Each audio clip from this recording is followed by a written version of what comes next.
ഗ്രാമപഞ്ചായത്ത് പ്രസിഡന്റ് ഹസീന ഇബ്രാഹിമിന്റെ അധ്യക്ഷതയിൽ ചേർന്ന ഭരണസമിതി യോഗത്തിൽ വൈസ് പ്രസിഡന്റ് KP വേലായുധനാണ് ബജറ്റ് അവതരിപ്പിച്ചത്.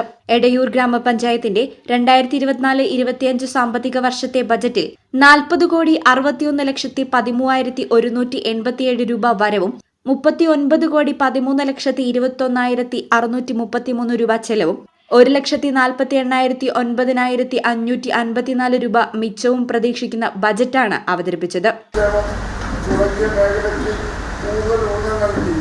എല്ലാ മേഖലയിലെയും ജനങ്ങളുടെ ക്ഷേമ പ്രവർത്തനം ഉതകുന്ന രീതിയിലാണ് ബജറ്റ് തയ്യാറാക്കിയിരിക്കുന്നത്.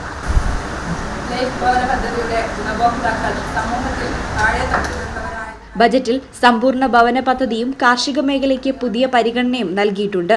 ഭൗമസൂചിക പദവി നേടിയ എടയൂർ മുളകിന് പ്രത്യേക പരിഗണനയും നെൽകൃഷി, വെറ്റിലകൃഷി, പൂക്കൃഷി, പച്ചക്കറി കൃഷി എന്നിവയ്ക്കും കാർഷിക മേഖലയിൽ ജലസേചന പദ്ധതികൾക്കും പരിഗണനയുണ്ട്.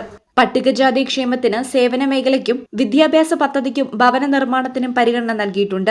വൈസ് പ്രസിഡന്റ് അവതരിപ്പിച്ച ബജറ്റുമേൽ വൈകിട്ട് 2:40 നടന്ന ഭരണസമിതി യോഗത്തിൽ ക്ഷേമകാര്യ standing committee chairman Jahafar Puthukkudi, വികസനകാര്യ standing committee chairperson Lubi Rasheed, ആരോഗ്യ വിദ്യാഭ്യാസ standing committee chairperson Raseena Yunus, KP Viswanathan, KT Noushad Mani, PT Ayoob എന്നിവർ ചർച്ചയിൽ പങ്കെടുത്തു.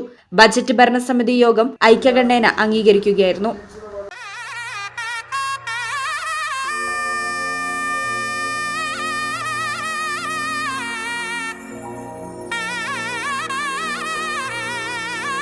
ഇനി ഓരോ മാംഗല്യവും മംഗളമാകട്ടെ. നിങ്ങളുടെ വിവാഹാഘോഷങ്ങളെ ബജറ്റിലൊതുക്കാൻ ചാസിയ സിൽക്സ് നിങ്ങൾക്കായി ഒരുക്കിയിരിക്കുന്നു മംഗൾ വെഡിംഗ് ഫെസ്റ്റ്.